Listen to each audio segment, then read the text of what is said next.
Hello बच्चों, let's read the question.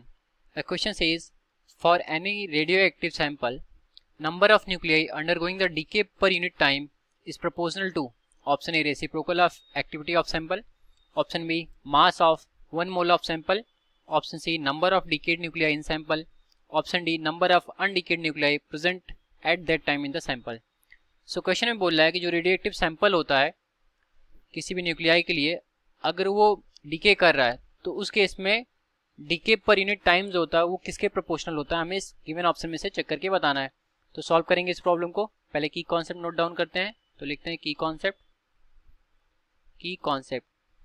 तो जो हमारे यहाँ पर की कॉन्सेप्ट होगा वो होगा law of radioactivity DK.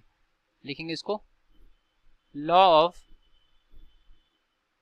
Radio activity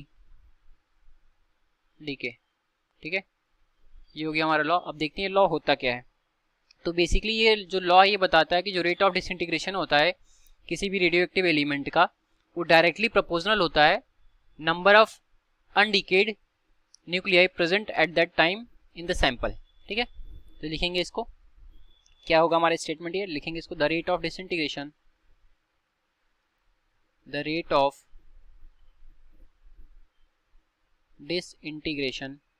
disintegration मतलब रेट ऑफ डीके.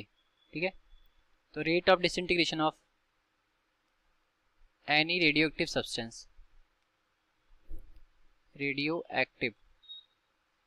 सब्सटेंस या फिर sample.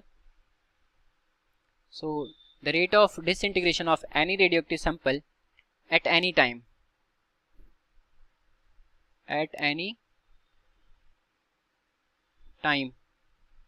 is directly proportional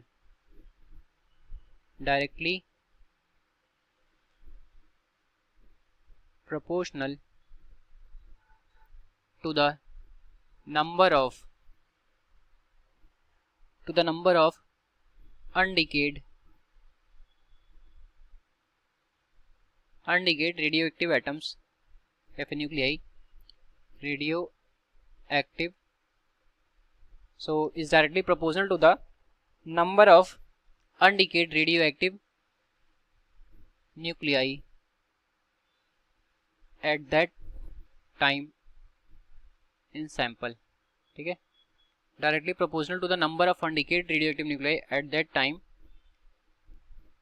in sample. तो ये होता हमारा statement of law of radioactivity decay. ठीक है, तो इसके अकॉर्डिंग जो स्टेटमेंट है वो क्या कहती है कि जो रेट ऑफ डिसइंटीग्रेशन होता है that is dn by dt.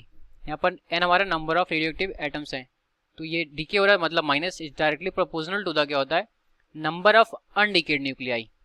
ठीक है, तो dn by dt directly proportional to n होता है. ये हमारा अनडिकेड न्यूक्लियाई है जो कि उस टाइम प्रेजेंट होते हैं उस सैंपल में.